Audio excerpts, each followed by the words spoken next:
I found it under her bed. A yellowed envelope, the paper soft from age, edges curled. My hand shook as I pulled it free. Mom never let us touch her things, but curiosity had gotten the better of me. The letter inside was short, written in hurried ink. Your son is alive. My breath caught. Alive? That couldn't be. Because all my life she told me I had a brother once, but he died before I could even remember him. She said we didn't talk about it. She said it was too painful.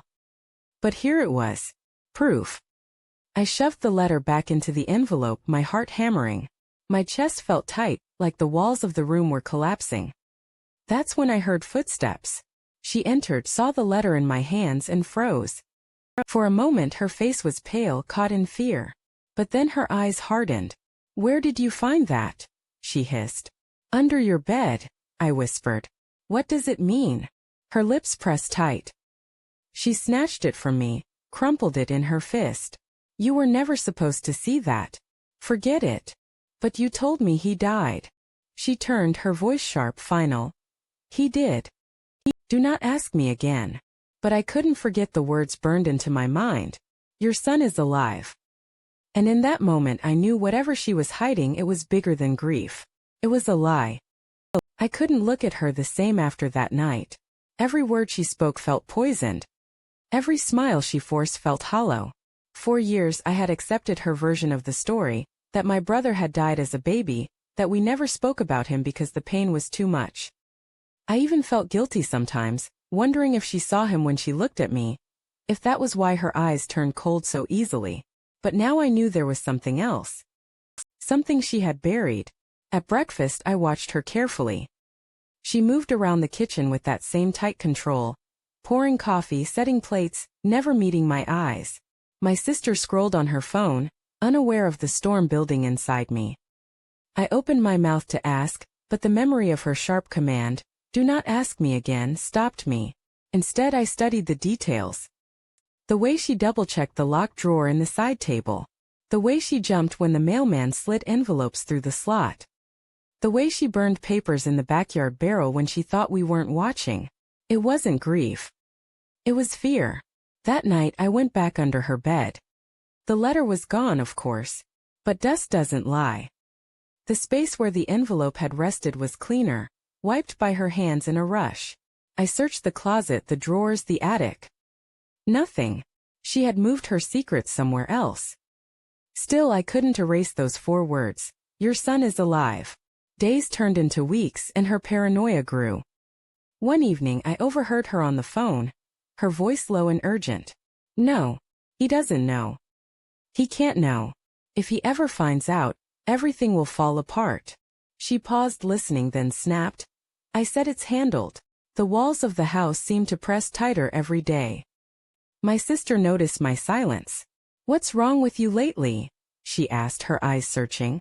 I wanted to tell her, but what if Mom had lied to her too? What if she knew and chose silence? One afternoon I couldn't take it anymore.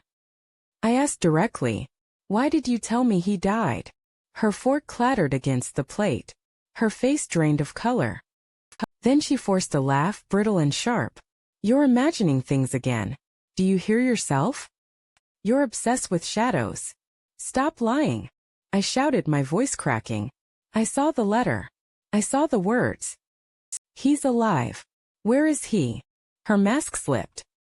Her eyes turned hard, colder than I'd ever seen. You will drop this or you will regret it. The silence after that cut deeper than her threats. That night I dreamed of a boy I had never met. A boy with my eyes, my laugh. A boy who might be out there somewhere living a life I was never meant to know. And I woke up with a fire in my chest. If she wasn't going to tell me the truth, I was going to find it myself. I started small. Old photo albums. Family records. Anything that might have slipped through her control.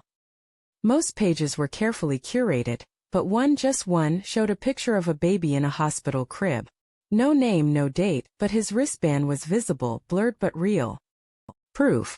When I brought it to her, her hand shook as she ripped the photo out and tore it into pieces. Stop digging, she hissed. Stop before you ruin everything. Her words echoed in my head long after she stormed out. Ruin everything. What was there to ruin if the boy was truly dead? The more she tried to bury the truth, the more obvious it became. My brother wasn't gone. He had been taken from me, not by death but by her lies. And I wasn't going to let her keep him buried forever. The days after the torn photo felt like living in someone else's house. I couldn't trust the walls, couldn't trust the air. Every corner looked darker, like it was holding secrets only she knew. Mom carried herself differently too. Her shoulders stiffened whenever I entered a room. She kept her keys in her pocket now, slept with her bedroom locked, and snapped at the smallest things. But she underestimated me. I started following her. Not obviously, just enough to notice patterns. She always went out on Wednesday afternoons claiming errands. But she never brought groceries home. Never came back with bags. Just her clutching her purse tightly, her face pale. One Wednesday I trailed her down the street, heart hammering. She took a bus across town and got off near the edge of the city. I hung back, watching as she walked into a small brick building with peeling paint. It looked like an old community center. She stayed inside for an hour. When she came out, her face was wet with tears, but she carried nothing. I didn't follow her in that time. But I knew. Whatever she was hiding was in there. At dinner that night I asked, "What did you do today?" Her fork paused midair. "Laundry," she lied flatly. I stared at her. She stared back, daring me to challenge her. My stomach twisted. The next week I followed again. Same route, same building. This time I stepped closer.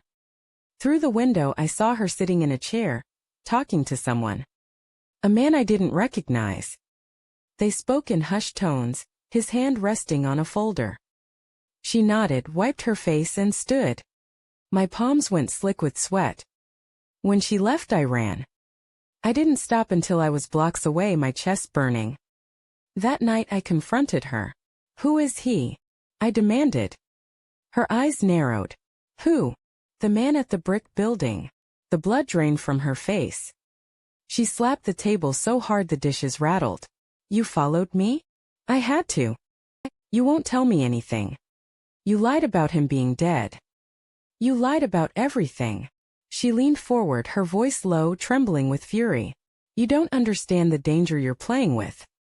That boy is not your brother anymore." Her words sliced through me.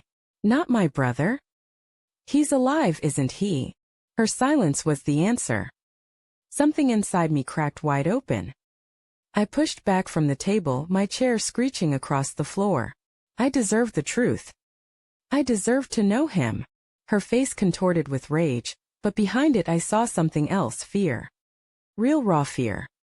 For the first time she wasn't in control. That night I tore through every hiding place I could think of. Drawers, closets, cabinets. Finally, in a box buried under old linens, I found them. Letters. Dozens of them. Different handwriting, different dates. All of them talking about him. "He's doing well. He asks about you sometimes. You should tell the truth." I sank onto the floor, my hands shaking. Years of letters. Proof that he was alive, out there somewhere, living a life I'd been denied. The sound of the front door slamming shook me from my trance. She walked in, and when she saw the letters in my hands, her scream ripped through the air. "You don't get to decide," she shrieked, lunging for me. I stumbled back, clutching the papers to my chest. "You stole him from me. You stole my brother." Her face twisted, wild. "He was never yours.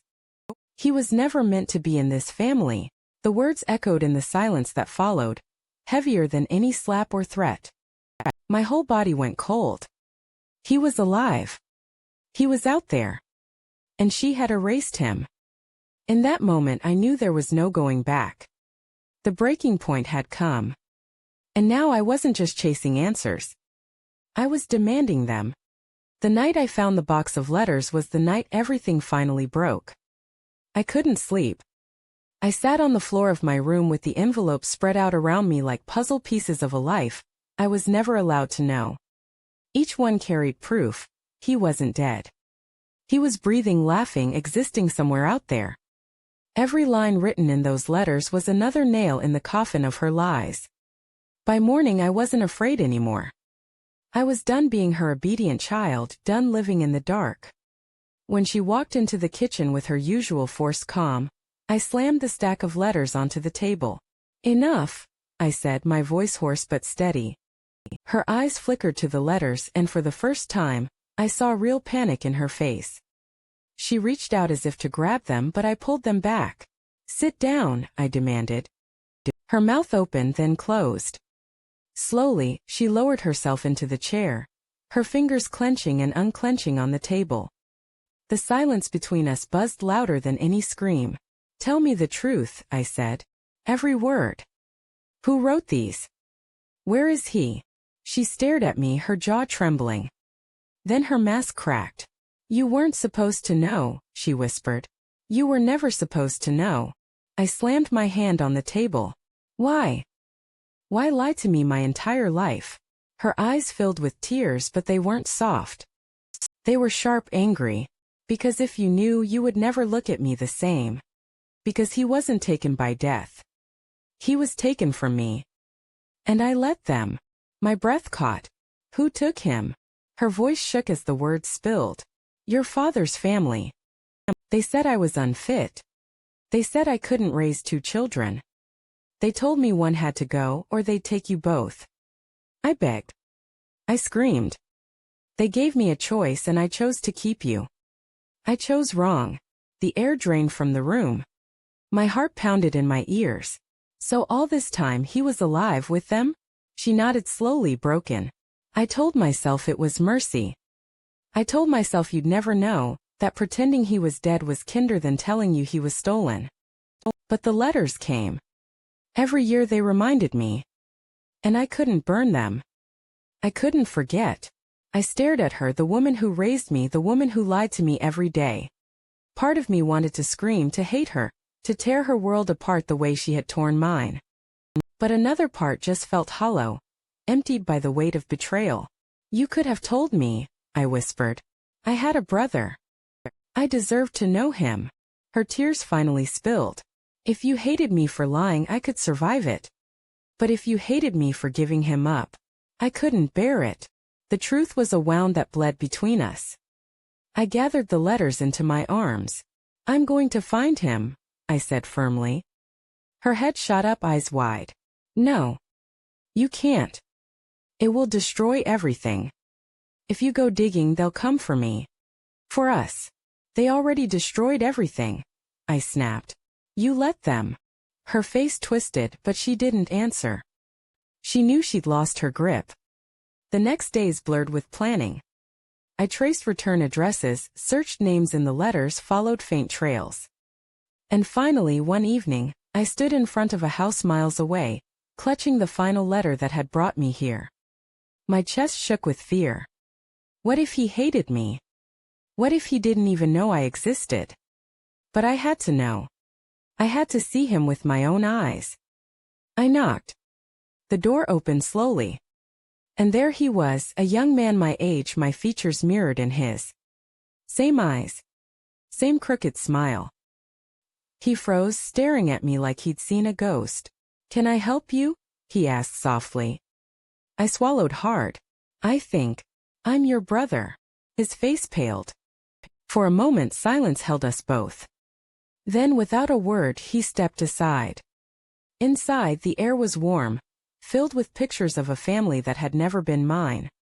But as I sat across from him, words tumbling out, our mother's lies, the letter, the years of absence, I saw his hands tremble too.